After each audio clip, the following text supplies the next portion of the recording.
إلا بالله العلي العظيم.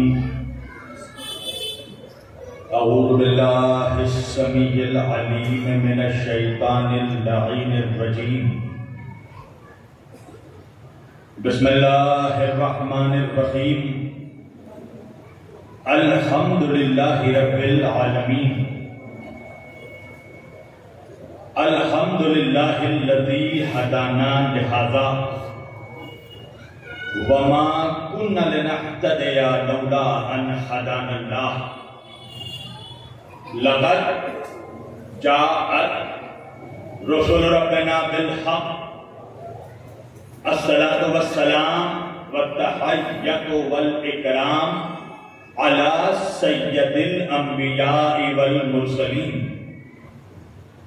خاتم النبيين طه وياسين شفيع المذنبين امام الحرمين والقبلتين وسيلتنا في الدارين صاحب کعبہ وقوسین جد الحسن والحسین محبوب رب المشرقین ورب المغربین مولانا و مولا الثقلین سیدنا و نبینا و شفیعنا و طبیبنا و حبیبنا و کریمنا و امامنا و ملجانا و مغیثنا و اولنا و اوسطنا و آخرنا و کلنا حضور جناب ابو القاسم محمد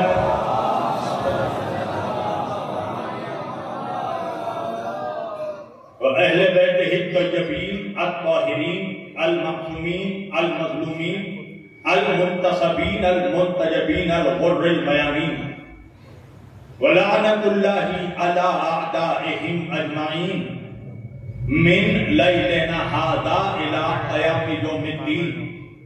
اما بعد فقط قال اللہ تعالی فی الفرقان الحمید والمحکم کتابہ المجید وقولہ الحق. بسم اللہ الرحمن الرحیم. یسبح للہ ما فی السماوات وما فی الارض الملک القدوس العزیز الحکیم. هو الذی بعث فی الامیین رسولا منہم یتلو علیہم آیاتہ ویزکیہم ویعلمہم الکتاب والحکمہ وَإِن كَانُوا مِن قَبْلُ لَفِي ضَلَالٍ مُبِينٍ. صدق اللہ المولانا العلی العظیم وبلغنا رسولہ النبی الامین الکریم ونحن علی ذلک لمن الشاہدین والشاکرین والحمد للہ رب العالمین. ایک بار دیگر درود پڑھے سب مل کر محمد والے.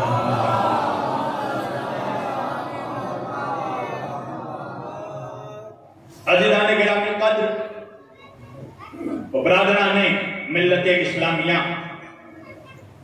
بندگان توحید و عاشقان رسول و اہل بیت رسول، گدایان دربار بطول، مولا آپ سبوں کے جذبہ ایمانی کو زندہ و سلامت رکھے.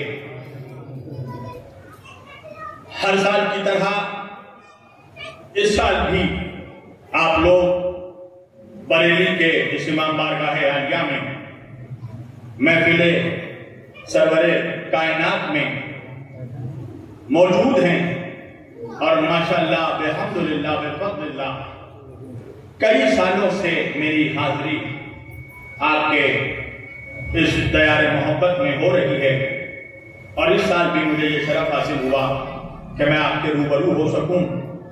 میں نے آج کے اس مقدس اور معزز اجتماع کے لیے قرآن کریم کی جس آیت وافی ہدایہ کی تلاوت کا شرف حاصل کیا اور سرنامہ کلام میں جسے موضوع سخن قرار دیا، پروردگار عالم اپنے مقدس کتاب کلام مجید کے قرآن مجید کے سورہ مبارک جمعہ کی اللہ ابتدائی آیت میں ارشاد فرما رہا ہے. پروردگار کہہ رہا ہے بسم اللہ الرحمن الرحیم یسبح للہ ما فی السماوات و ما فی الارض الملک القدوس العزیز الحکیم.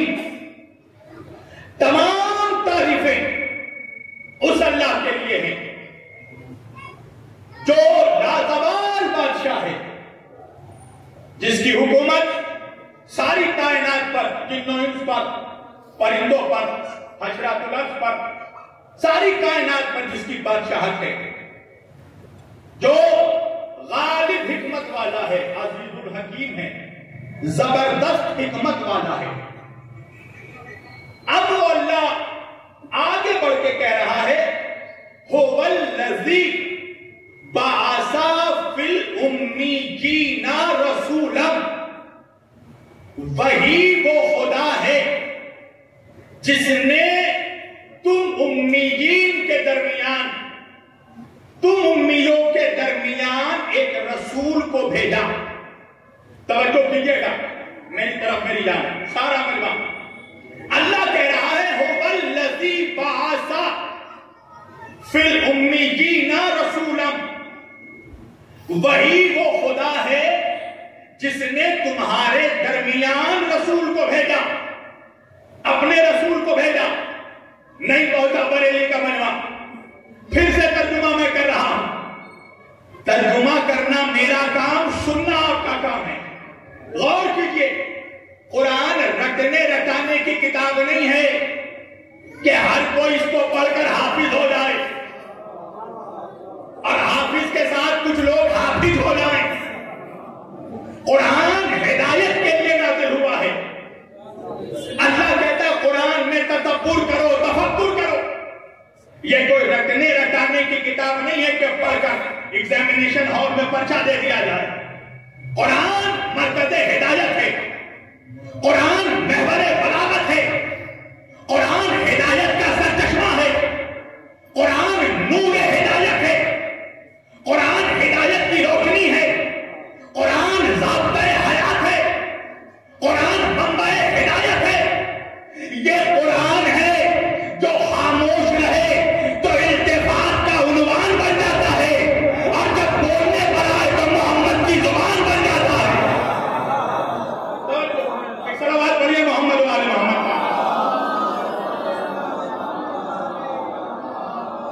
ایک اور غلط کریں گے.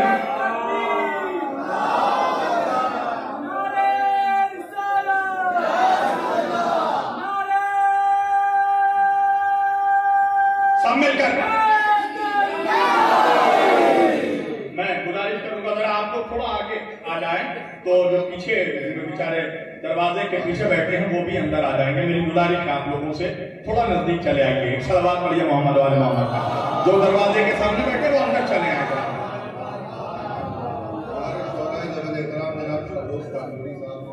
جناب فاضل جہیدی صاحب اسٹیج پر تشریف لائے. آپ ایک باوجود بلند صلوات ارشاد.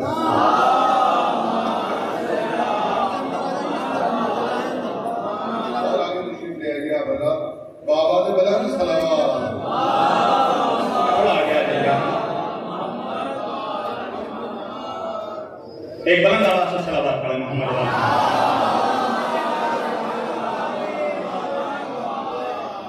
قرآن رٹنے رٹانے کے لیے نہیں آیا. قرآن میں اللہ کہہ رہا ہے تدبر کرو، تفکر کرو، غور کرو. اب آئیے سورہ جمعہ میں ہم غور کرتے ہیں اور یہیں سے میں عظمت مصطفیٰ کے سفر کا آغاز کر رہا ہوں اپنی اس تقریر میں. اللہ کہہ رہا ہے هو الذی بعث فی الامیین رسولا. جب تک آپ نہیں بولیں گے تو میں بھی بڑا ضدی خطیب ہوں، ترجمہ کرتے جاؤں گا. اللہ کہہ رہا ہے وہی وہ خدا ہے جس نے تمہارے درمیان ایک اپنے رسول کو بھیجا. پھر سے سنیے ترجمہ. اللہ کہہ رہا ہے وہی وہ خدا ہے جس نے تمہارے درمیان رسول کو بھیجا. اللہ یہ نہیں کہہ رہا کہ وہی وہ رسول ہے جسے خدا نے بھیجا. اللہ کہہ رہا وہی وہ خدا ہے جس نے رسول کو بھیجا. نہیں پہنچے آپ بھائی. میرا بیٹا ہے محمد مالک اشکر علی وارسی. اس وقت میرا بچہ 4+ کا ہے، 4 سال کا ہوا ہے. توجہ، ابھی خطیب بنا ہے، نہ وہ شاعر بنا ہے، نہ وہ نقیب بنا ہے. ابھی اگر اس کا انٹروڈکشن ہوگا زمانے کے سامنے، اگر اس کا تعارف ہوگا تو اس کا تعارف اس کے باپ کے ذریعہ ہوگا. توجہ کہ مالک اشتر علی وارثی شبیر علی وارثی کا بیٹا ہے. توجہ. یا اگر اس زمانے میں میرے جتنے بھی شاگرد ہیں تو میرے شاگردوں کا انٹروڈکشن میرے ذریعہ ہوگا کہ یہ شبیر علی وارثی کے شاگرد ہیں. میرا انٹروڈکشن میرے شاگرد کے ذریعہ نہیں ہوگا. نہیں پہنچے آپ؟ بڑے کا انٹروڈکشن چھوٹے کے ذریعہ نہیں ہوگا، چھوٹوں کا انٹروڈکشن بڑے کے ذریعہ ہوتا ہے. آپ نے زمانے میں ایسے بہت سے شاگرد دیکھے ہوں گے کہ جن کی پہچان ان کے استاد کے ذریعہ ہوتی ہے، مگر اسی ماحول میں گن چن کر دو چار ایسے بھی شاگرد نکل جاتے ہیں جن کے وجہ سے ان کے استاد کی پہچان ہوتی ہے. ارے نہیں پہنچا مطلب. اگر شاگرد علم میں اس بلند مقام کو طے کر لے کہ جہاں ہر کسی کی رسائی نہ ہو تو پھر استاد کی پہچان بھی شاگرد کے ذریعہ ہوتی ہے. ارے نہیں پہنچا میرا مجمع. اللہ اس آیت میں اپنے نبی کا انٹروڈکشن نہیں کروا رہا ہے، اللہ اس آیت میں اپنا انٹروڈکشن کروا رہا ہے. توجہ. اللہ یہ نہیں کہہ رہا ہے کہ وہ رسول جسے خدا نے بھیجا، اللہ کہہ رہا ہے کہ وہ خدا جس نے ایسا رسول بھیجا. نہیں پہنچا میرا مجمع. اللہ محمد کی تعریف اپنے ذریعہ نہیں کروا رہا ہے، اپنی تعریف محمد کے ذریعہ کروا رہا ہے. صلوات پڑھیے محمد اور محمد.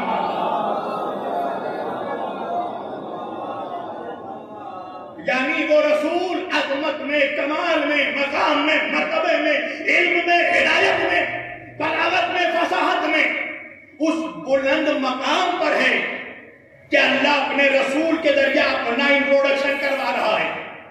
اچھا میرے جو لوگ، جو نوجوان، جو بھائی میرے موبائل دیکھ رہے ہیں نا، میری آنکھیں بڑی تیز ہیں، برائے مہربانی رکھ دو. تم جسے بھی موبائل میں دیکھ رہے ہو نا اس سے زیادہ خوبصورت میں ہوں. تو میرے چہرے کی طرف نظر ہے تاکہ بعد آپ کا گفتگو ہو. اللہ اپنی پہچان زمانے کے سامنے اپنے حبیب کے ذریعہ کروا رہا ہے. حدیث قدسی کے جملے ہیں. اللہ کہہ رہا ہے کنت کنزا مخفیا، میں ایک چھپا ہوا خزانہ تھا. اللہ کہہ رہا میں ایک چھپا ہوا خزانہ تھا. میں نے چاہا کہ اپنے آپ کو پہچانواؤں. اللہ کہہ رہا میں نے چاہا کہ زمانے کے سامنے اپنا انٹروڈکشن کرواؤں تو میں نے کیا کیا؟ اللہ کہہ رہا فخلقت الخلق، میں نے ایک خلق کو خلق کیا جسے محمد بنا دیا. توجہ آخری آدمی تک. اللہ کہہ رہا ہے میں نے ایک خلق کو خلق کیا. نہیں پہنچے جوانوں، آسان کر دوں. اللہ یہ نہیں کہہ رہا میں نے مخلوق کو خلق کیا، اللہ کہہ رہا میں نے خلق کو خلق کیا. کیا مطلب؟ اللہ کہہ رہا میں نے ایسے کو پیدا کیا جو پہلے سے پیدا ہو چکا تھا. اب اس سے آسان ترجمہ میں نہیں کر سکتا. اللہ اپنے حبیب کو خلق کہہ رہا ہے. بھائی خلق کیا ہے؟ خلق ہے درمیان کی شے. درمیان کی شے. درمیان کی شے کیا ہوگی؟ پوچھو میرے بھائی شبروز سے، پوچھو میرے بھائی شہنشاہ مرزا پوری سے. شاعری میں 3 چیزیں بڑی امپورٹنٹ ہیں. جو لوگ تختی پہ بہر پہ شاعری کرتے ہیں، ترنم والوں کی بات نہیں کر رہا. فعل، فاعل، مفعول. بھائی یہ فعل کیا ہے؟ یہ فعل ہے درمیان کی شے. کیا مطلب؟ اگر فعل کو ہی ہٹا دو گے تو نہ فاعل فاعل رہے گا، نہ مفعول مفعول رہے گا. ارے نہیں پہنچا بریلی. اور آسان کر دوں. بھئی ہم سب کرتے ہیں سجدہ. کرتے ہو نا سجدہ؟ تو ہم کرتے ہیں سجدہ. ہم کون ہیں؟ ہم ہیں ساجد. جو سجدہ کرتا ہے وہ ہے ساجد. کس کو سجدہ کرتے ہیں؟ اللہ کو. تو وہ کون ہے؟ مسجود. اب درمیان میں ہے سجدہ. کیا مطلب؟ اگر سجدے کو ہی ہٹا دو گے تو نہ ساجد ساجد رہے گا، نہ مسجود مسجود رہے گا. ارے اب بھی نہیں پہنچا بریلی. کرتے ہیں نا تو ہم سب ہوئے عابد. کس کی عبادت کرتے ہیں؟ اللہ کی. تو وہ کون ہے؟ معبود. اب بیچ میں ہے عبادت. کیا مطلب؟ اگر عبادت کو ہی ہٹا دیا تو نہ عابد عابد رہے گا، نہ معبود معبود رہے گا. نہیں پہنچا پڑے گی بھائی. ہم نے کیا سجدہ، ہم ہوئے ساجد. اللہ کو سجدہ کیا، وہ ہے مسجود. درمیان میں ہے سجدہ. اگر سجدے کو ہی ہٹا دیا تو نہ ساجد ساجد رہے گا، نہ مسجود مسجود رہے گا. اللہ کہہ رہا میرا محمد ہے حل، درمیان کی شے. اگر محمد کو ہی ہٹا دیا تو نہ مخلوق مخلوق رہے گا، نہ خالق خالق رہے گا. صلوات پڑھیے محمد والے محمد پر.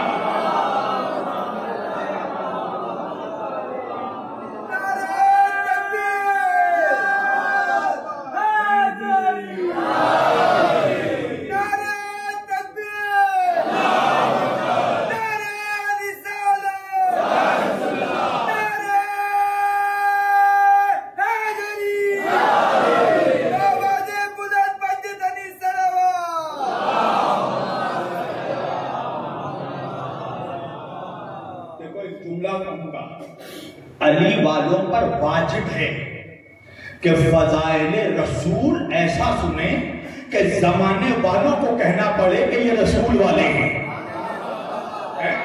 بھائی ہمارے ہی اوپر الزام ہے نا کہ علی والے نبی کو نہیں مانتے. قبلہ بیٹھے ہیں، حکم شریعت پوچھو. اگر تم نمازی ہو اس کے باوجود سماج اگر تمہیں بے نمازی کہہ رہا ہے تو تم پر لازم ہے کہ دکھا کر نماز پڑھو. بھائی علی والوں سے زیادہ نبی کو کون جانے گا؟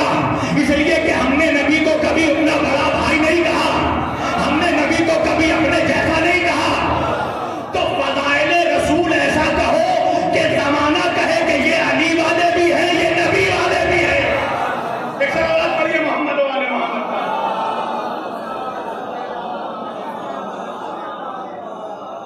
محفل لگے کہ محفل رسول ہے، ایسا نہیں لگے کہ عیسیٰ علیہ السلام کی مجلس میں بیٹھے ہیں.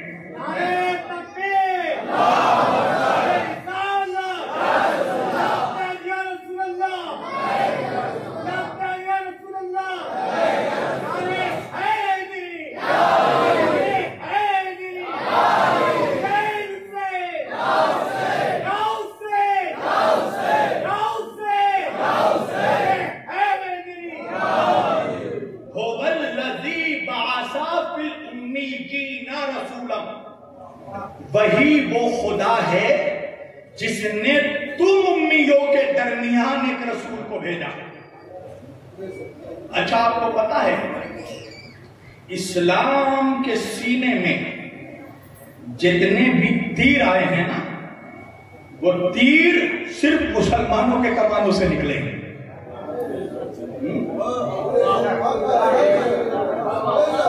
اسلام کو جتنا خطرہ پہنچا ہے وہ غیر مسلموں سے نہیں مسلمانوں سے پہنچا ہے.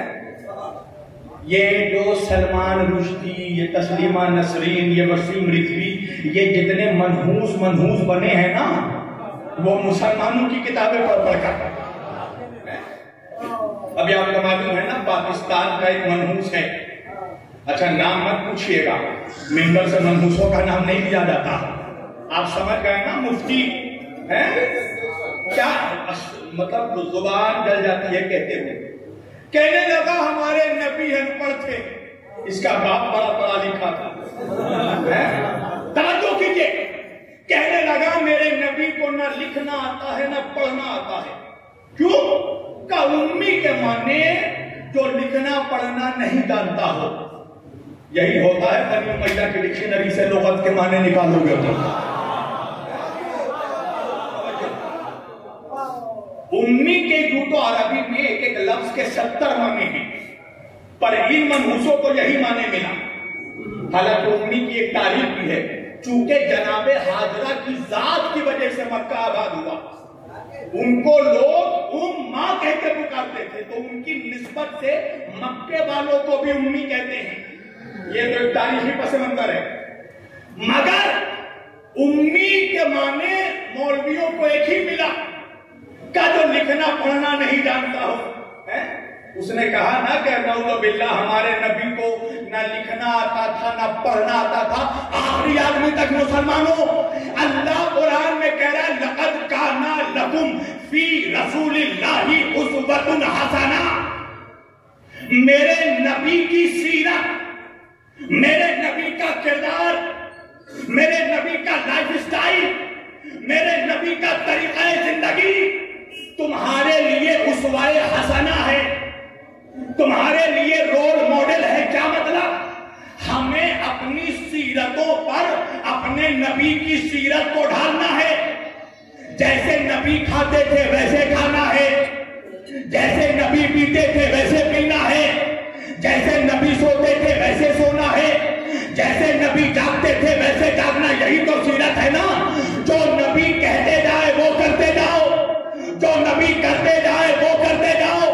نبی کہے کھڑے ہو تو کھڑے ہو جانا، نبی کہے بیٹھو تو بیٹھ جانا، نبی کہے جاگو تو جاگ جانا، نبی کہے سو تو سو جانا، نبی کہے جم میں جاؤ تو جم میں جانا، نبی کہے سنو کرو تو سنو کرنا، نہیں پہنچا بننا۔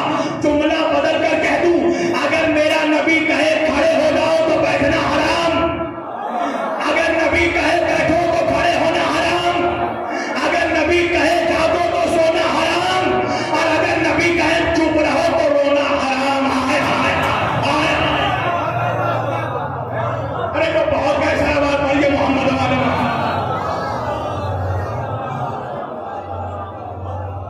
جو نبی کرتے گئے وہ سب ہمارے لیے سنت ہے۔ نبی کا زندگی کا ایک ایک عمل، بچپن سے لے کر جوانی اور جوانی سے لے کر بزرگی تک، میرے نبی کے زندگی کا ایک ایک عمل سنت ہے۔ کیا ہے مسلمانوں؟ سنت ہے۔ تو سنیوں جا کر ان منحوسوں سے کہو کہ اگر میرا نبی ان پڑھ تھا تو ان پڑھ رہنا سنت ہوا کہ نہیں؟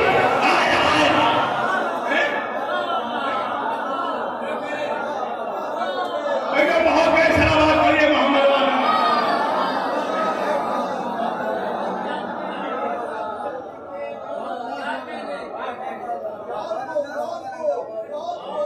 اگر نبی ان پڑھ تھے تو ہر مسلمان پر واجب ہے کہ ان پڑھ رہے، اس لیے کہ سنت ہے نا، پھر تو پڑھاتے کیوں ہو اپنے بچوں کو؟ تعلیم کیوں دیتے ہو اپنے بچوں کو؟ کہا کہ امی کے معنی ہیں جس کو جو لکھا پڑھا نہیں ہو، جس نے کسی سے لکھنا پڑھنا نہیں سیکھا ہو۔ میں نے کہا اگر امی کے یہ بھی معنی ہیں تو اللہ نے امی کہہ کر قرآن میں میرے نبی کی عظمت بیان کی ہے۔ اللہ نے دنیا والوں کو بتایا کہ دیکھو میرے نبی نے نہ تم لوگوں سے لکھنا سیکھا، نہ تم لوگوں سے پڑھنا سیکھا۔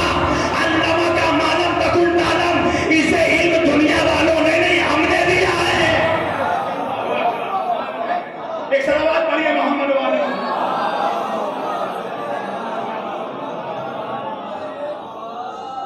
بھائی جسے اللہ نے علم دے کر بھیجا ہو وہ دنیاوی اسکولوں میں پڑھے گا؟ توجہ۔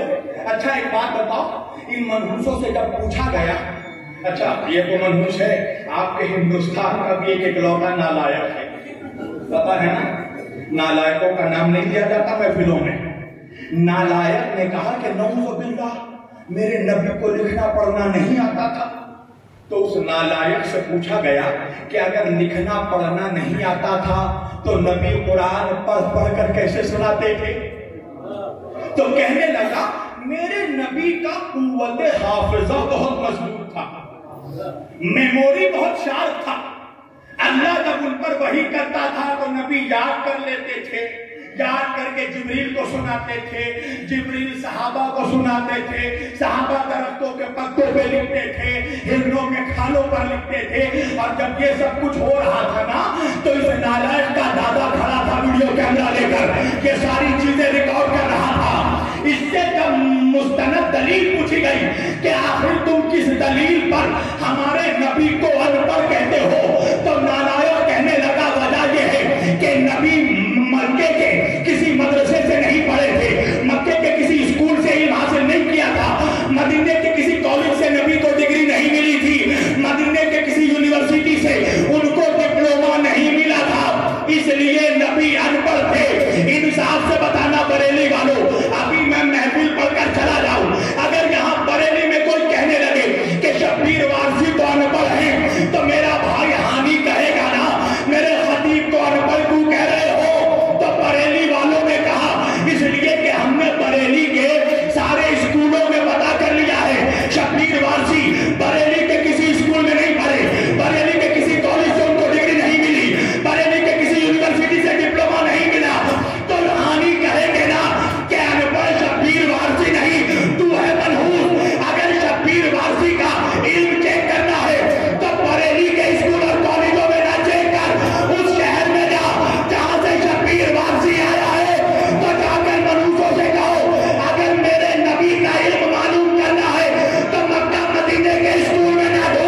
کائنات کے لیے نبی.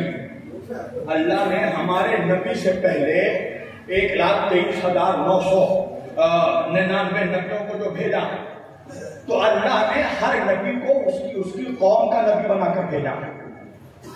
اور قوم کا نبی اسی لیے نبی بنا کر بھیجا کہ وہ نبی اپنے قوم میں اپنے زمانے میں سب سے بڑا عالم تھا. نہیں پہنچا میرا مہمان. حضرت موسیٰ کو اللہ نے بنی اسرائیل کا نبی بنا کر بھیجا تو اپنے زمانے میں حضرت موسیٰ بنی اسرائیل کے سب سے عالم شخصیت تھے. دلیل یہ ہے کہ اگر ان سے بڑا کوئی عالم ہوتا تو پھر اللہ موسیٰ کو نہیں اس کو نبوت دیتا. نہیں پہنچا میرا مہمان. اللہ نے عیسیٰ علیہ السلام کو ایک خاص قوم کا نبی بنا کر بھیجا. وجہ یہ ہے کہ عیسیٰ اپنے قوم کے سب سے عالم شخصیت تھے. اگر کوئی عیسیٰ سے بڑا عالم ہوتا تو اللہ اسے نبی بنا کر بھیجتا. اسی طرح اللہ نے میرے نبی کو وما ارسلناک الا رحمۃ للعالمین سارے جہان کے لیے رسول بنا کر بھیجا. تو پھر ماننا پڑے گا کہ اللہ نے جس زمانے میں میرے نبی کو بھیجا اس زمانے میں میرے نبی سے بڑا عالم کوئی نہیں تھا. اگر ہوتا تو خدا نبوت اس کو دیتا. اور دوسری یہ بات کہ اگر نبی اس دنیا میں کسی سے لکھنا پڑھنا سیکھتے توجہ تو اس کا مطلب یہ ہے کہ وہ محمد کا استاد ہوتا. نہیں پہنچا آپ میرا مجمع. اس کا مطلب یہ ہے کہ اس کا علم میرے نبی سے زیادہ ہوتا. تو پھر نبوت کا زیادہ حقدار استاد ہوتا یا شاگرد ہوتا؟ وہ رسول کہ جس نے خود اعلان کر کے کہا ہو انا مدینۃ العلم، میں علم کا شہر ہوں.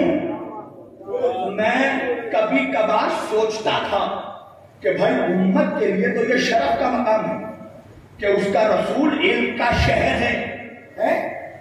مگر اسی امت میں ایسے ایسے منحوس ہیں جو اپنے نبی کو ہی ان پڑھ کہہ رہے ہیں، جبکہ میرے نبی نے خود اعلان کر دیا کہ میں علم کا شہر ہوں. تو جب نبی نے خود کہہ دیا کہ میں علم کا شہر ہوں تو اس امت کا ملا مانتا کیوں نہیں کہ میرا نبی عالم تھا اور ہے؟ وجہ یہ ہے کہ ملا کے گلے میں بھی بنی امیہ کی ہڈی اٹکی ہوئی ہے. اگر میرا نبی یہ کہہ کر رک جاتا کہ میں علم کا شہر ہوں تو سارا ملا مان لیتا. مگر نبی نے آگے بڑھ کے کہا وہ علی جن بابا، علی دروازہ ہے. آپ سمجھ میں آیا؟ مولوی جو نبی کے علم کا انکار کرتا ہے وہ نبی کے بغض میں نہیں، علی کے بغض میں.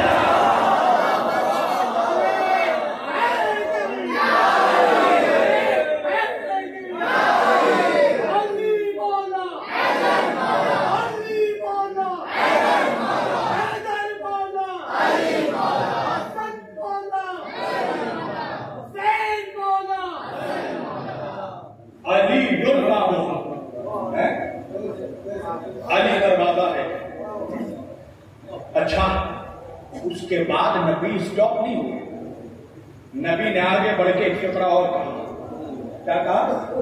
جس کو شہر میں آنا ہے وہ دروازے سے آئے. میں کہوں گا یا رسول اللہ آپ نے کہا میں علم کا شہر علی دروازہ، بات ختم ہو گئی. آخر میں اینڈ میں یہ کنکلوڈ کرنے کی ضرورت کیا تھی کہ جس کو شہر میں آنا ہے وہ دروازے سے آئے؟ یعنی کہ نبی کو بھی پتا تھا کہ میرے امت میں ایسے ایسے منحوس پیدا ہوں گے جو شہر میں کھڑکیاں تلاش کریں گے.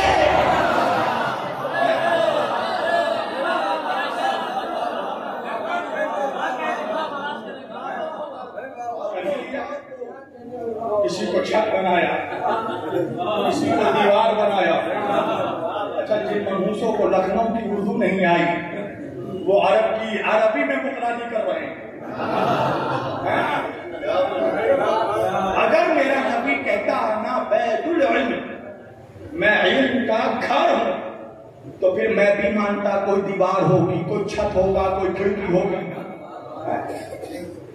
وہ چھت ہیں بیمار ہیں تالا بھی بنا دیا، اب اسی یزید کو چھاپی بنانا باقی ہے۔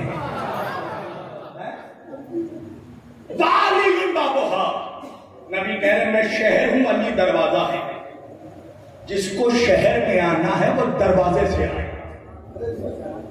اہل سنت کے فقہ کے 4 ستون ہیں، میرے سنی بھائی موجود ہیں یہاں پر، 4 ستون ہیں اہل سنت کے فقہ کے، حنفی، حنابلہ، شافعی، مالکی۔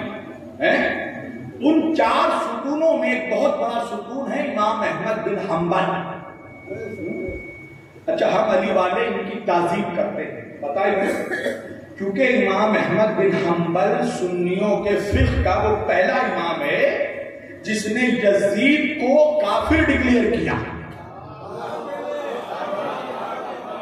یزید کے کفر کا سب سے پہلا فتویٰ اہل سنت میں امام احمد بن حنبل نے دیا، اور دوسرا یہ کہ امت ایسے منحوست میں زندگی گزار رہی تھی کہ مسلمان مولا کائنات کو خلیفہ راشد تسلیم نہیں کرتا تھا۔ خلافت راشدہ کے فہرست میں یہ احمد بن حنبل اہل سنت کا پہلا فرقہ امام ہے جس نے مولا علی کا نام خلافت راشدہ میں شامل کیا۔ توجہ، اور ہم اسی لیے تعظیم کرتے ہیں، جس کی جو اچھائی ہے وہ بیان کرتے ہیں، جو برائی ہے وہ بھی بیان کرتے ہیں۔ امام احمد بن حنبل کے پاس ایک منافق آیا، اور تنہا نہیں آیا، ایک علی والے کو ساتھ میں لے کر آیا، اور چاہتا یہ تھا کہ علی والے کو جلائے، حالانکہ اس کو نہیں پتا کہ جلنا ان منحوسوں کا مقدر ہے، جن حسینیوں کو دنیا میں آگ نہیں جلا پاتی۔ لے کر آیا ایک علی والے کو ساتھ میں، سلام کیا، جواب سلام ملا، کہنے لگا ہے امام احمد بن حنبل، میں ایک سوال کرنے کے لیے آیا ہوں۔ کر کیا سوال کرنا چاہتا ہوں؟ کیا یہ بتائیے کہ جبریل ہمارے نبی کے پاس کتنی مرتبہ آئے؟ امام احمد بن حنبل نے کہا 12,000 مرتبہ، جو 12,000 مرتبہ۔ اس منافق کہنے لگا مگر میں نے تو سنا ہے قرآن میں آیتیں 6,666 ہیں، تو یہ 12,000 مرتبہ جبریل نبی کے پاس کیا کرنے آیا؟ امام احمد بن حنبل نے کہا کبھی حسنین کا درزی بن کر آیا، کبھی حسن و حسین کا جھولا جھلانے آیا، کبھی رضوان جنت بن کر آیا، کبھی روٹیاں لینے کے لیے آیا۔ اب جب اس نے سنا کہ جبریل نبی کے پاس 12,000 مرتبہ آئے تو ایک مرتبہ اپنی مروانی گرگٹی نگاہ گھمائی، علی والے کو دیکھا، پھر امام احمد بن حنبل کو دیکھا، دیکھ کر کہنے لگا ہے امام احمد بن حنبل، جبریل نبی کے پاس تو 12,000 مرتبہ آئے، مجھے یہ بھی بتا دیجئے جبریل علی کے پاس کتنی مرتبہ آئے؟ امام احمد بن حنبل نے کہا 24,000 مرتبہ۔ منافق پریشان ہو گیا، یہ کیا بات ہے؟ جبریل نبی کے پاس 12,000 مرتبہ آیا، علی کے پاس 24,000 مرتبہ۔ امام احمد بن حنبل نے کہا منحوس تو نے نہیں سنا، نبی نے فرمایا نبی شہر ہے، علی دروازہ ہے، تو جو شہر میں آئے گا دروازے سے وہ پلٹ کر جائے گا۔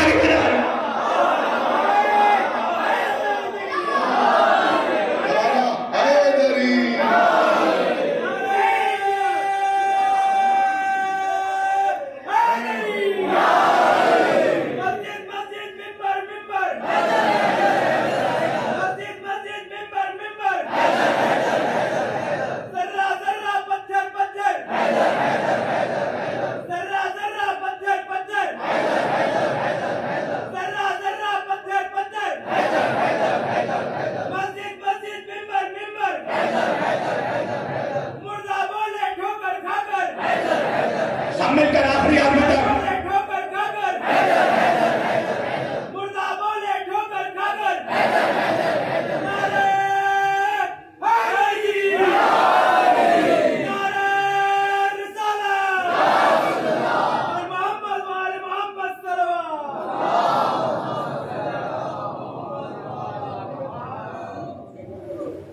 اب اللہ کہہ رہا ہے وَالَّذِي بَعَثَ فِي الْأُمِّيِّينَ رَسُولًا، وہ خدا ہے جس نے تم اممیوں کے درمیان. توجہ، اللہ اس آیت میں سورہ جمعہ میں اپنے نبی کو امی نہیں کہہ رہا ہے، اللہ مسلمانوں کو امی کہہ رہا ہے. فی الامیین، امیین میں اگر ترجمہ ان پڑھ بھی ہے امی کا تمہارے نزدیک، تو اللہ کہہ رہا ہے تم ان پڑھوں میں، تم ان پڑھوں میں، تم ان پڑھوں میں ان پڑھ کو نہیں رسول کو بھیجا. جیسے کوئلے کی کان میں ہیرا ہیرا رہتا ہے، نہیں پہنچا میرا مطلب، کوئلے کی کان میں ہزاروں سال ہیرا رہ کر ہیرا ہی رہتا ہے، اور ہیرے کے پہلو میں ہزاروں سال کوئلہ رہ کر کوئلہ ہی رہتا ہے.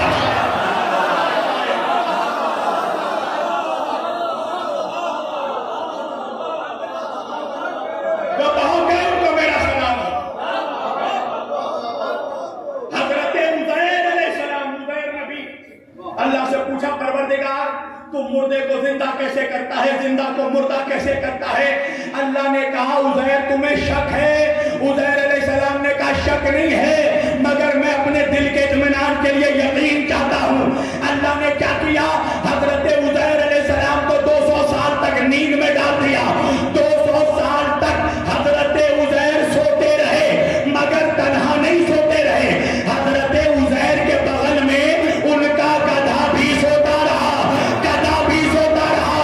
مگر میں کیا کروں بریلی والوں، اللہ نے جب اٹھایا تو نبی نبی رہا، گدھا گدھا.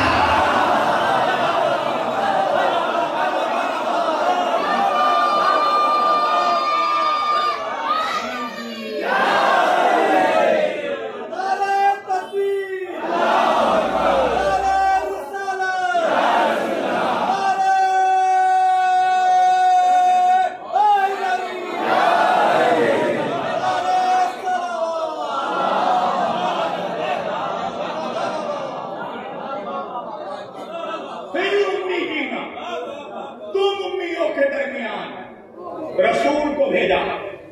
اچھا، اب اس کا علم یہیں سے پتہ لگا لو، اس رسول کا کام کیا ہے، اس کا مقصد بے شک کیا ہے. اللہ آگے بڑھ کے کہہ رہا ہے یتلو علیہم آیاتہ، وہ رسول وہ ہے جو تمہیں میری آیتوں کی تلاوت کر کے سناتا ہے. مسلمان کہتا ہے لکھنا پڑھنا نہیں جانتے تھے. ابھی میں کچھ روز پہلے اتفاق سے جمعہ میں اپنے شہر میں اپنے گھر میں تھا، تو بغل مسجد کا امام خطبہ دے رہا تھا. کب وہ جبریل آیت لے کر آیا، استغفر اللہ نعوذ باللہ، اگر یہ جملے نہ لکھے گئے ہوتے مسلمانوں کے لٹریچر میں تو شبیر واسی کی زبان جل جاتے، مگر میں یہ الفاظ استعمال نہ کرتا. جبریل آیا، آ کر کہا اقرا، پڑھیے. نعوذ باللہ، میرے نبی نے کہا میں لکھنا پڑھنا نہیں جانتا. تو کیا کیا؟ جبریل نے میرے نبی کو دبایا، استغفر اللہ، اور دبا کر پھر کہا اقرا، پڑھیے. میرے نبی نے پھر کہا میں پڑھنا نہیں جانتا. تیسری مرتبہ زور سے دبایا اور پھر کہا پڑھیے. تب میرے نبی نے کہا اقرا. پہلی بات تو یہ ہے کہ ان مہنسوں سے پوچھو کہ جب پہلی وحی اتر رہی ہے تو راوی تھا کہاں؟ ارے نہیں پہنچ رہا ہے بھائی، بھائی مسلمان تھا کہاں اس وقت؟ تو راوی نے لکھ کیسے دیا؟ اور اگر جبریل نے 3 مرتبہ کہا اقرا تو ترتیب کے لحاظ سے قرآن میں 3 مرتبہ لکھا ہونا چاہیے اقرا اقرا اقرا، مگر ایک ہی مرتبہ لکھا. توجہ، اقرا. اللہ قرآن میں کہہ رہا ہے یتلو علیہم آیاتہ، یہ وہ رسول ہے جو تمہیں میری آیتوں کی تلاوت کر کے سناتا ہے. یعنی یہ وہ رسول ہے جو تمہیں قرآن پڑھ کر سناتا ہے. جب اللہ کہہ رہا ہے کہ میرا نبی قرآن پڑھتا ہے تو ملا آج کیوں کہہ رہا ہے کہ نبی قرآن نہیں پڑھتے تھے؟ وجہ یہ ہے کہ مسلمانوں نے دین ایجنسیوں کے تھرو لیا ہے. قسم خدا کی اگر تم نے دین اہل بیت سے لیا ہوتا، علی وحی کی چوکھٹ سے لیا ہوتا تو تمہیں پتا چلتا کہ میرا نبی کتنا پڑھا لکھا تھا. نہیں پہنچا میرا مجمع. جس کا شاگرد اتنا پڑھا لکھا ہو کہ اس کے علم کا کوئی مقابلہ نہ کر سکے. بھائی کیا ہوا؟ آؤ میں دلیل دیتا ہوں. نبی میرا کتنا پڑھا لکھا تھا. نبی قرآن پڑھتے تھے، اس کی دلیل خود علی ہے. اس لیے کہ جب علی نے نبی سے کہا کعبے میں کہ یا رسول اللہ کچھ پڑھ کر سناؤں، نبی نے کہا پڑھو علی. تو مولا علی نے توریت کی تلاوت کی. تو جب توریت کی تلاوت مکمل کی تو نبی نے کہا علی تم تو توریت موسیٰ سے بھی اچھا پڑھ رہے ہو. ارے نہیں پہنچا میرا مجمع. علی نے پھر انجیل کی تلاوت کی. نبی نے کہا علی تم نے تو انجیل عیسیٰ سے بھی اچھا پڑھا. علی نے پھر زبور کی تلاوت کی. نبی نے کہا علی تم نے تو زبور داؤد سے بھی اچھا پڑھا. مگر جب علی نے قرآن کی تلاوت کی تو میرے نبی نے کہا یا علی تم تو قرآن ویسے ہی پڑھ رہے ہو جیسے میں پڑھا کرتا ہوں. صلوات پڑھیے محمد و آل محمد کا.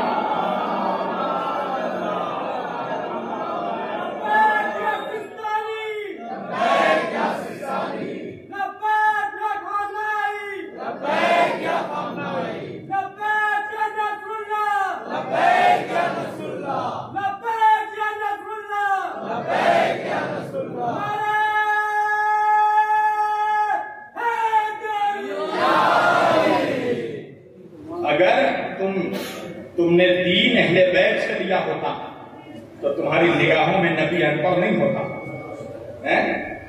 تمہارے نظروں میں نبی کا علم وہ علم ہوتا کہ کائنات میں جس کے برابر کسی کا علم نہ ہو. مگر حقیقت یہ ہے کہ چونکہ اپنے باپ داداؤں کی جہالت کو چھپانا تھا اس لیے نبی کو ہی ان پڑھ کہہ دیا. سوال یہ پیدا ہوتا ہے مسلمانوں کہ اسی رسول نے یہ ارشاد فرمایا کہ طلب العلم فریضۃ علی کل مسلمین و مسلمات. علم کا حاصل کرنا ہر مسلمان مرد اور عورت پر فرض ہے. The seeking of knowledge is compulsory for every Muslim man and woman. ہر مسلمان مرد اور عورت پر علم فرض ہے. اور فرض اس عبادت کو کہتے ہیں جس کے ترک کرنے والے پر اللہ کا عذاب ہے. اس کا مطلب یہ ہے کہ جس مسلمان کی زندگی جہالت میں گزر رہی ہے اس کا مطلب یہ ہے کہ وہ اللہ کے عذاب کے گھیرے میں ہے. اس رسول نے علم کو مستحب نہیں فرض قرار دیا. اب سوال یہ پیدا ہوتا ہے، بس اب میں اپنی تقریر سمیٹ کر ایک الگ رخ دے رہا ہوں. سوال یہ پیدا ہوتا ہے کہ جس رسول نے علم کو فرض قرار دیا آج سب سے زیادہ جاہل اس رسول کی امت میں کیوں موجود ہے؟ سوال ہے یہ تمہارے لیے لمحہ فکریہ ہونا چاہیے کہ جس رسول نے علم کو نیسیسری کمپلسری فرض قرار دیا، ضروری قرار دیا، اس رسول کی امت میں آج سب سے زیادہ جاہل ہیں. کیوں بھائی؟ تو مسلمان ایک حدیث پڑھتا ہے، حالانکہ رجال میں اس پہ ذوق ہے اس روایت پر بہرحال چیخ چیخ کر پڑھتا ہے. کیا کہ اللہ کے رسول نے فرمایا کہ علم حاصل کرنا ہو تو چین تک جاؤ. ارے سنا تو ہوگا، ایسا تو ہونے کہ بریلی میں نہ سنا. فیکٹری ہے مل رہا ہوں، جہاں نہیں سنا تو کہاں سنا. اچھا تمہیں معلوم ہے میں بریلی خاص طور سے اس لیے بھی آتا ہوں تاکہ پتہ چل جائے زمانے والوں کو کہ کسی بزدل باپ کا بیٹا نہیں ہے شبیر واسع. علی بزدلوں کا نہیں بہادروں کا مولا ہے. علم حاصل کرنا ہو تو چھین تک جاؤ. میں نے وہی کہا نا جن منحوسوں کو لکھنؤ کی اردو نہیں آئی وہ عربی میں مقرری کر رہے ہیں. عربی کے حروف تہجی میں الف سے یا تک کوئی الفابیٹ چا ہے ہی نہیں. یہ چار جو حرف ہے نا یہ ہے فارسی کا. تو سوال یہ پیدا ہوتا ہے کہ رسول ہے رسول عربی، قرآن ہے کتاب عربی، قرآن نازل ہوا عربی میں، نبی گفتگو کرتے تھے عربی میں، تو جو رسول عربی میں گفتگو کر رہا ہو اس کی نعوذ باللہ عربی اتنی خراب تو نہیں ہو سکتی کہ وہ حروف کا خیال بھی نہ رکھے، عربی میں چاہے ہی نہیں. اور نبی کس لیے کہیں گے علم حاصل کرنا ہو تو چین تک جاؤ. مجھے 1400 سال کی تاریخ میں بتاؤ کہ کوئی بہت بڑا اسلامک یونیورسٹی قائم ہوا ہو چائنا میں. ارے کیا کرنے جائیں گے ہم چائنا؟ چومین بنانا سیکھو گے، جوڈو کراٹے سیکھو گے، مکس مارشل آرٹس، کیا کرنے جاؤ گے؟ چین کہے جاؤ گے. تو اصل میں جو لفظ ہے حدیث میں وہ لفظ یہ ہے کہ میرے نبی نے فرمایا اگر علم حاصل کرنا ہو تو سین تک جانا. تو بھائی سین کیا ہے؟ کیا ہے سین؟ اللہ قرآن میں کہہ رہا ہے یاسین. آئے آئے آئے، اللہ نے قرآن میں اپنے نبی کو سین کہا، یعنی کہ نبی یہ کہہ رہے علم حاصل کرنا ہو تو مجھ تک آنا. ملا منوس پھنس گیا، اگر علم حاصل کرنے نبی تک جاؤں گا تو دروازہ علی ہے.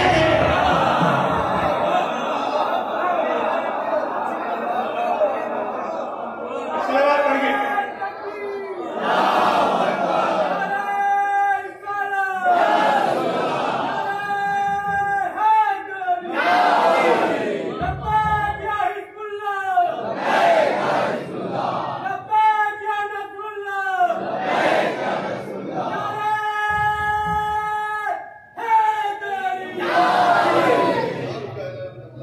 یہی وجہ ہے، بس یہی وجہ ہے کہ جس کا امام علی ہے توبہ کا در کھلا ہے. محمد کے شہر میں اوج منحوس سے کہ در کون ہے؟ ہر درد کی دوا ہے محمد کے شہر میں. پوچھ شہر کا دروازہ کون ہے؟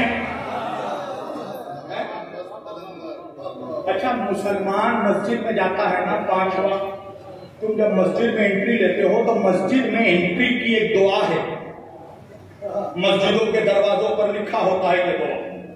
کیا ہے دعا؟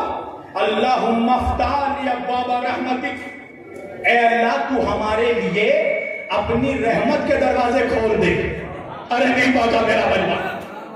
اے اللہ تو ہمارے لیے اپنی رحمت کے دروازے کھول دے. کاہے کے دروازے؟ نعمت کے دروازے نہیں، برکت کے دروازے نہیں، رحمت کے دروازے. تو مسلمان چاہتا ہے کہ ہر مسلمان پر رحمت کا دروازہ کھل جائے. تو پہلے یہ تو پتا چلو کہ رحمت کون ہے. اللہ قرآن میں کہہ رہا وما ارسلناک الا رحمۃ للعالمین. تو رحمت ہے مصطفیٰ اور مصطفیٰ کا دروازہ ہے مرتضیٰ.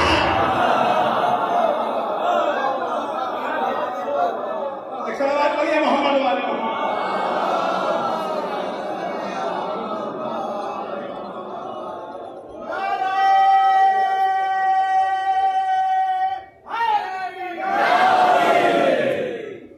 دن رات دعا کر رہا ہے اللہ ہمارے لیے علی کا در کھول دے، اور پھر علی کی نمک حرامی کر رہا ہے.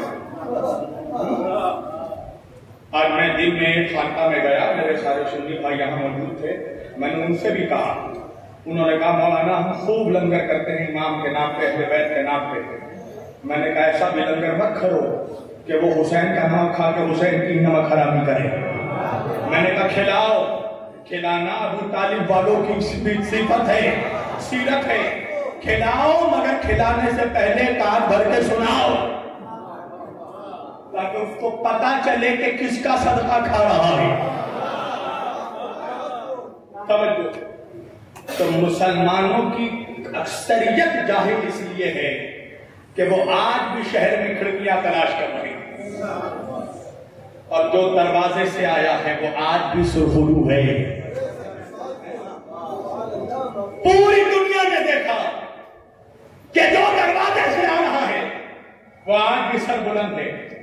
تعداد میں کم ہے مگر سر بلند ہے. معاشی پابندی ہے مگر سر بلند ہے، فائنینشیل کرائسس ہے مگر سر بلند ہے۔ جب ایران نے اسرائیل پہ حملے کی دھمکی دی تو کچھ منحوس کہنے لگے ایران صرف دھمکی ہی دیتا ہے، ایران حملہ نہیں کرے گا۔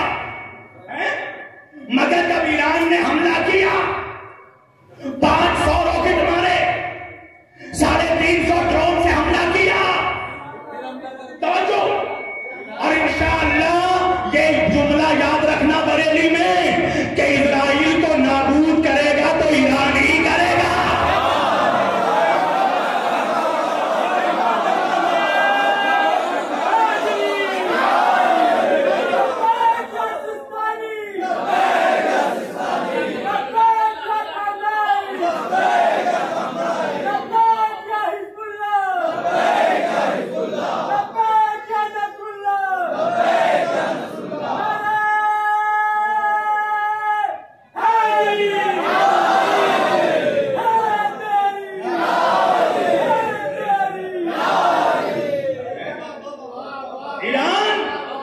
ایران دھمکی دینے کے بعد تھوڑی دیر کے لیے سائلنٹ موڈ میں چلا گیا، تو منحوس کہنے لگے ایران صرف دھمکی ہی دیتا ہے۔ ان منحوسوں کو نہیں پتا کہ جب کوئی خطرناک طوفان آتا ہے تو اس سے پہلے لمبی خاموشی بھی آتی ہے۔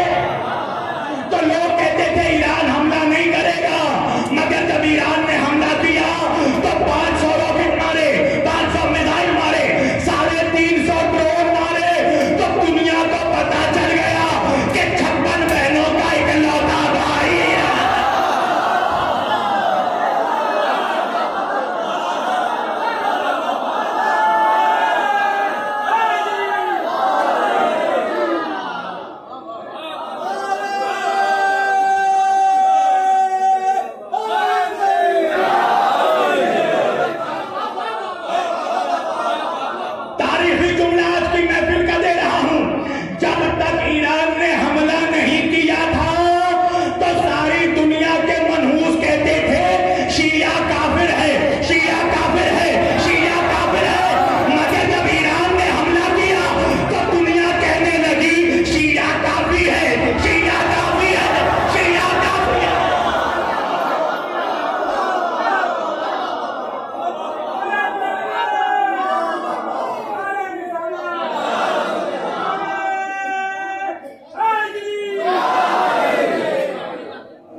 میزائل مارے ہیں،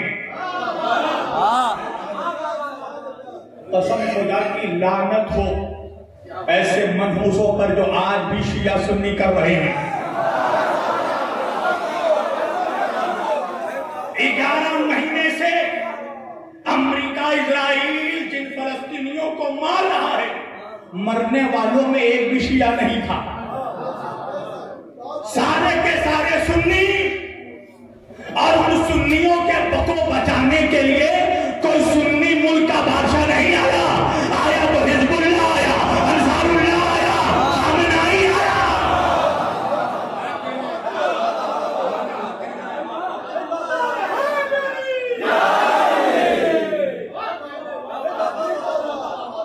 اس دور میں بھی اگر کسی کو پریشانی ہو رہی ہے نا یہ پہچاننے میں کہ حق پر کون ہے باطل پر کون ہے، تو سر پھاڑ کر مر جائے، اس کے جینے کا کوئی فائدہ نہیں،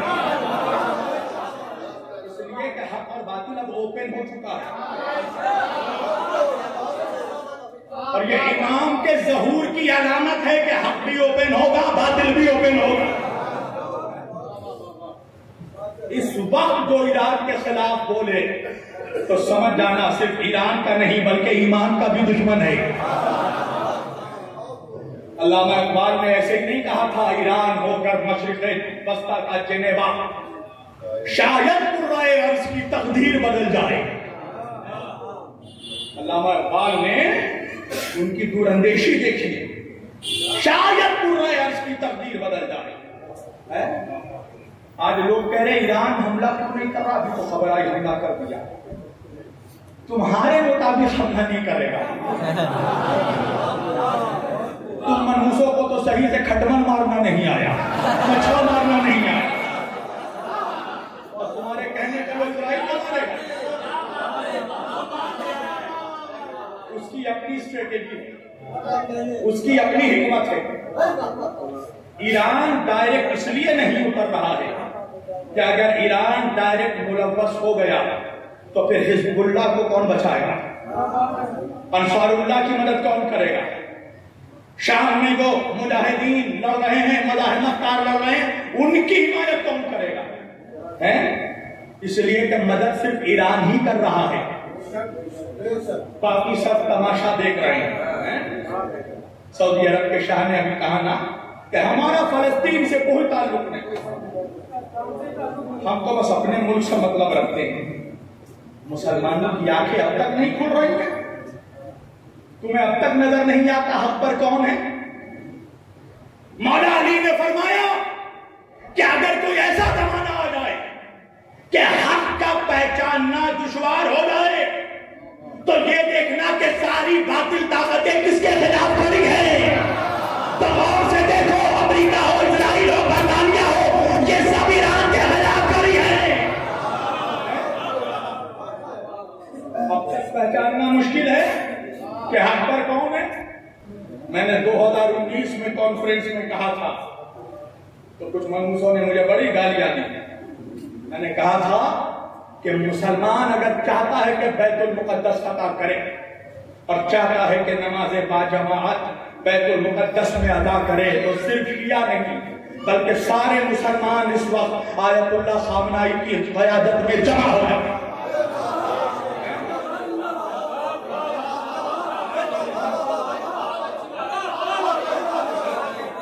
جب یہ جملہ میں نے کہا تھا تو صرف غیر نہیں, اپنے آستین کے ساتھ بھی میرے دشمن ہو گئے تھے.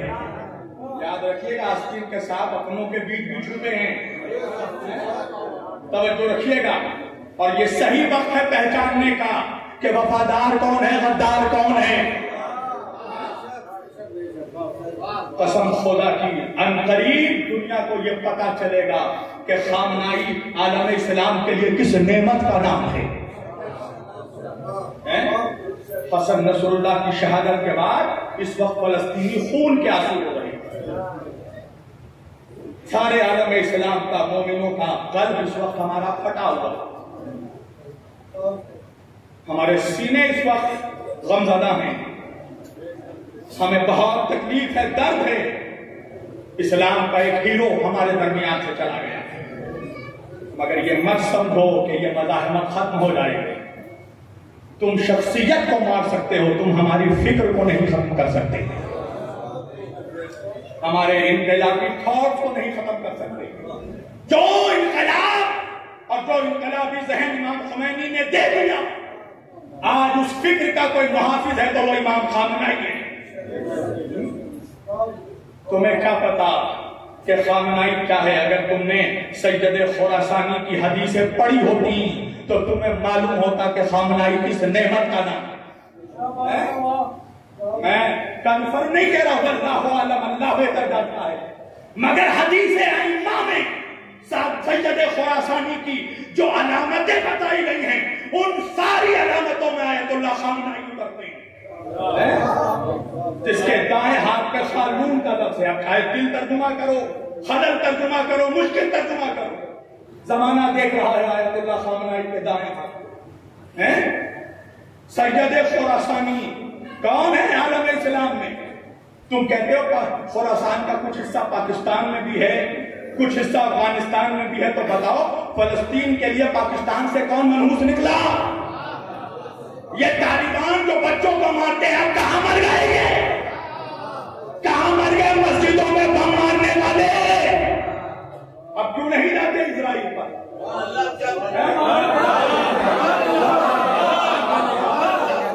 امام بارگاہوں میں حملہ کرنے والے اب کیوں نہیں جاتے اسرائیل سے لڑنے کے لیے؟ اس لیے کہ اسرائیل سے لڑنا مردوں کا کام ہے, ہندوؤں کی اولادوں کا کام نہیں ہے.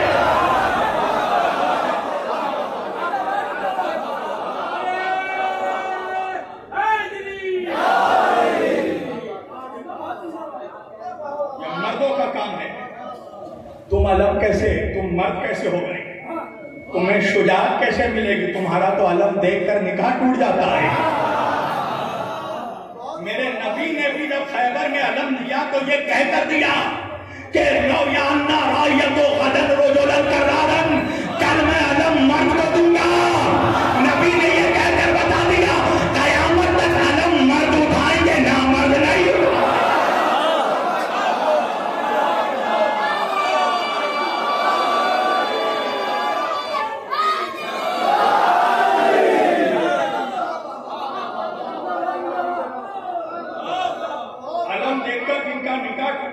وہ کیا اسرائیل سے مقابلہ کریں گے؟ وہ کیا امریکہ کے میزائلوں کا سامنا کریں گے؟ یہ مردوں کا کام ہے۔ خراسانی کے لیے بھی جو علامت حدیث بتائی امام نے تو یہی بتائی کہ خراسانی کا لشکر خراسان سے کالے پرچم لے کر نکلے گا، اور یہ وہی پرچم ہوگا تو بیت المقدس پہ جا کر نقل ہوگا۔ اسی پرچم کا جو سید ہوگا وہ امام کی بیعت کرے گا۔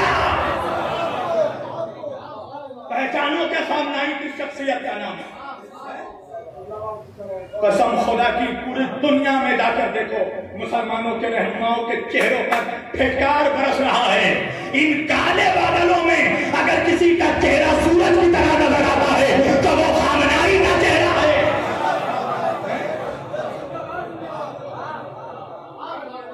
ذرا سوچو کہ جس کے چہرے پہ اتنا نور ہے اس کا کردار کتنا نورانی ہوگا۔ ابھی کچھ منحوسوں نے کہا خامنائی انڈر گراؤنڈ ہو گئے۔ انڈر گراؤنڈ ہونا ان کا کام ہے جن کے باپ دادا پہاڑوں پہ انڈر گراؤنڈ ہوتے تھے۔ آیت اللہ خامنائی نے پورے دنیا کے منحوسوں کے منہ پہ تماچا مارتے ہوئے اعلان کیا ہے کہ آنے والے جمعہ کی نماز خامنائی پڑھائیں گے، کچھ کر سکتے ہو تو کر کے دکھا دینا۔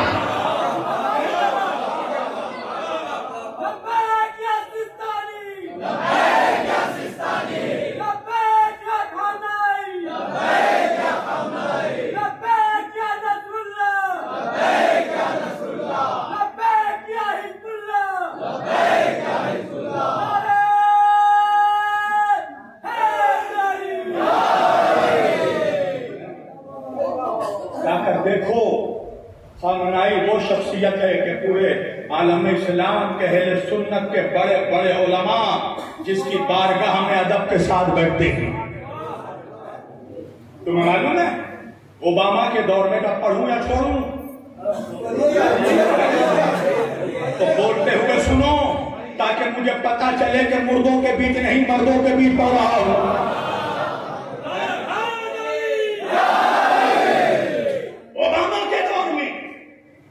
جب لسٹ بنی تھی 100 پاورفل پرسنالٹیز کی تو سب سے پہلا نام رشیا کے پریزیڈنٹ کا لکھا گیا تھا، ولادیمیر پوٹن۔ اور دنیا نے دیکھا ہے ولادیمیر پوٹن کا باڈی لینگویج، وہ جس زمانے کے بھی بادشاہ کے ساتھ بیٹھتا ہے تو وہ یوں بیٹھتا ہے۔ اوباما کے ساتھ بیٹھا تو یوں بیٹھا، ٹرمپ کے سامنے بیٹھا تو یوں بیٹھا، برطانیہ کے وزیر اعظم کے سامنے بیٹھا تو یوں بیٹھا۔ مگر دنیا نے دیکھا کہ جب خامنائی کے سامنے بیٹھا تو یوں بیٹھا۔ ولادیمیر پوٹن سے پوچھا گیا آپ کا باڈی لینگویج چینج کیوں ہو گیا تو ولادیمیر پوٹن نے کہا کہ میں نے حضرت عیسیٰ کے بارے میں صرف بائبل میں پڑھا تھا، جب میری ملاقات خامنائی سے ہوئی تو مجھے ایسا لگا میں عیسیٰ کی زیارت کر رہا ہوں۔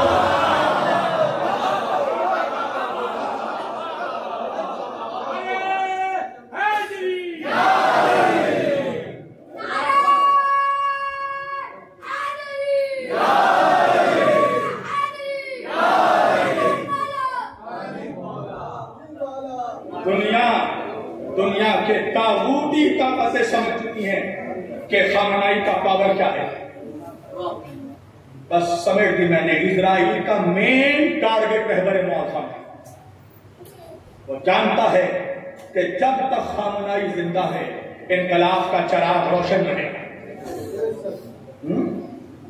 افسوس ہے کہ اگر اپنے کچھ منحوس نہ سمجھ سکیں کہ خامنائی کس نعمت کا نام ہے،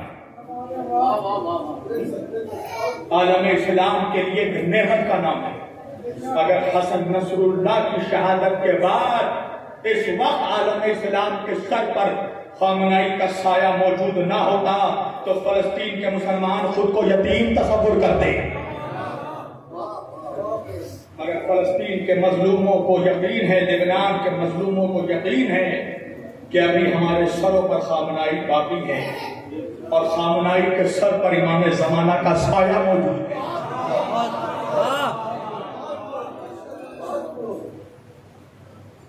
آیت اللہ خامنائی کے ایک بہت ہی قریبی دوست ہیں آیت اللہ شب زندہ دار. آیت اللہ شب زندہ دار کو بس یہ واقعہ پڑھ کر اپنی تقریر سمیٹ دے گا. آیت اللہ شب زندہ دار کو اپنا ایک خواب بیان کیا. رہبر کبھی کسی کو اپنا خواب نہیں بیان کیا. ایک خواب آیت اللہ شب زندہ دار کو آیت اللہ خامنائی نے اپنا بیان کیا. اور خواب یہ ہے، یہ پہلا تو یہ کہ امام خمینی نے اپنے دور حیات میں یہ جملہ کہا تھا کہ میرے بعد عالم اسلام میں تم آیت اللہ خامنائی سے زیادہ اسلام کا ہمدرد مخلص کسی کو نہیں پاؤ گے، کسی کو نہیں پاؤ گا. دنیا دیکھ رہی ہے. آیت اللہ خامنائی نے اپنا خواب بیان کیا آیت اللہ شب زندہ دار کو. خواب میں رہبر معظم نے اللہ کے رسول کی زیارت کی اور دیکھا کہ اللہ کے رسول ایک عمارت کے سامنے کھڑے ہیں، بہت بلند عمارت ہے اور اس عمارت کے تمام فلور تقریباً کمپلیٹ ہو چکے ہیں، ابھی کچھ فلور انکمپلیٹ ہیں. تو اللہ کے رسول نے رہبر کو دیکھ کر کہا کہ خامنائی یہ جو فلور جو باقی ہیں، جو انکمپلیٹ ہے، جو رہ چکا ہے، اس کو مکمل کرنا تمہارا کام ہے. رہبر معظم نے کہا یا رسول اللہ میرے اندر اتنی صلاحیت اتنی طاقت کہاں ہے کہ میں اس عمارت کو مکمل کر سکوں. تو اللہ کے رسول نے فرمایا کہ خامنائی اس عمارت کو تم ہی مکمل کرو گے، اور جس پرچم اس انقلاب کو تم نے بلند کیا ہے یہ اب عنقریب یہ پرچم انقلاب میرے مہدی کے ظہور سے متصل ہو جائے گا. قسم خدا کی ہم سوچ بھی نہیں سکتے کہ ہم کتنے نزدیک ظہور کے زمانے میں آ رہے ہیں. ایک ویڈیو میں نے دیکھی آیت اللہ تقی بہجت. آیت اللہ تقی بہجت نے کئی سالوں پہلے جب ان سے پوچھا گیا تھا کہ امام کا ظہور کب ہوگا تو آیت اللہ تقی بہجت نے کہا تھا کہ ہمارے قوم کے نوجوان اپنی آنکھوں سے ظہور امام دیکھیں گے. تو کئی سالوں کے بعد ان کے انتقال سے چند روز پہلے ان سے پھر یہ سوال کیا گیا کہ کیا یہ آپ ہی نے کہا تھا کہ ہمارے نوجوان امام کا ظہور دیکھیں گے؟ تو آیت اللہ تقی بہجت نے کہا میں نے کہا تھا مگر زمانے کو بتانے کے لیے نہیں کہا تھا. مجھ سے کسی نے تنہائی میں یہ سوال کیا تھا تو میں نے اس کے جواب میں کہا تھا. تو پوچھنے والے نے کہا کہ اس کا مطلب یہ ہے آقا کہ یہ آپ ہی کا قول ہے. تو آیت اللہ تقی بہجت فرماتے ہیں کہ ہاں یہ میرا قول ہے، مگر کل میں نے یہ کہا تھا کہ ہمارے نوجوان عنقریب امام کا ظہور دیکھیں گے، مگر اب میں یہ کہہ رہا ہوں کہ ہمارے بزرگ بھی امام کا ظہور دیکھیں گے. بس سمیٹ دی میں نے گفتگو. اس کا مطلب یہ ہے کہ ہمیں تیار رہنا ہے، امام کے ظہور کے لیے راستے ہموار کرنا ہے، امام کے لشکر میں سپاہیوں میں اضافہ کرنا ہے. ایسا نہ ہو کہ وقت کا حسین پھر نہ رہ جائے. ہم سبوں کی ذمہ داری ہے کہ اپنے آپ کو تیار کریں. ابھی آیت اللہ خامنائی نے جب یہ فتویٰ دیا کہ تمام عالم اسلام پر مسلمانوں پر اس وقت واجب ہے کہ وہ حزب اللہ کی مدد کے لیے، حزب اللہ کی حمایت کے لیے سب کھڑے ہو جائیں، تو یقین جانیے میں بہت پریشان تھا. میں اس لیے پریشان تھا کہ مجھے سمجھ نہیں آ رہا تھا کہ میرا وظیفہ کیا ہے، ہماری ذمہ داری کیا ہے، کیا کروں. لبنان چلا جاؤں، ایران چلا جاؤں، کیا کروں. میں اپنی آیت اللہ یہاں آنے سے پہلے میں آیت اللہ خامنائی کے جو نمائندے ہیں، ہمارے ولی فقیہ کے نمائندے اس وقت آغا مہدی رپورٹ دلی میں نے ان سے جا کر اپنی ذمہ داری پوچھی. اس لیے کہ ذمہ داری صرف میری نہیں ہے، ہر شیعہ کی، ہر سنی کی، ہر مسلمان کی ذمہ داری ہے. واجب قرار دیا ہے انہوں نے کہ حزب اللہ کی نصرت کے لیے کھڑے ہو جائیں سارے مسلمان. تو میں نے کہا کہ پوچھا آقا مہندی پور سے کہ آقا مجھے میرا وظیفہ بتائیے، میری ذمہ داری کیا ہے؟ کیا میں لبنان چلا جاؤں؟ کیا میں جا کر حزب اللہ میں شامل ہو جاؤں؟ تو انہوں نے جو مجھے جواب دیا بس یہ پیغام آپ تک پہنچانا ہے۔ آقا مہندی پور فرماتے ہیں کہ ہاں رہبر معظم نے جہاد واجب کا فتویٰ دیا ہے، مگر جہاد کے کئی اقسام ہیں۔ جہاد بالسیف بھی ہے، جہاد باللسان بھی ہے، اور جہاد بالقلم بھی ہے۔ تو اللہ نے جس کو جو صلاحیت دی ہے وہ اسے دماغ سے جہاد کرے۔ مجھ سے آقا مہندی پور نے کہا کہ اللہ نے آپ کو بیان کی توفیق دی ہے، لہذا آپ اپنے بیانات کے ذریعہ جہاد باللسان کریں، دنیا تک انقلاب کو عام کریں، انقلاب کا مقصد سمجھائیں مسلمانوں کو۔ اور یہ ہر خطیب کی، ہر شاعر کی، ہر اہل بیت کے چاہنے والے کی اس وقت ذمہ داری ہے، اگر شاعر ہے تو اپنی شاعری کے ذریعہ مقصد انقلاب سمجھائے، اگر خطیب ہے تو اپنی خطابت کے ذریعہ مقصد انقلاب سمجھائے۔ اور قسم خدا کی صبح جو انقلاب کی مخالفت کرے، یا رہبر کے خلاف، یا مرجعیت کے خلاف، یا آیت اللہ خامنائی کے خلاف زبان کھولے تو سمجھ جاؤ شیعت کا بھی غدار ہے، مرجعیت کا بھی غدار ہے، اسلام کا بھی غدار ہے۔ اس لیے کہ اسلام کی محافظت اس وقت نظام مرجعیت کر رہا ہے۔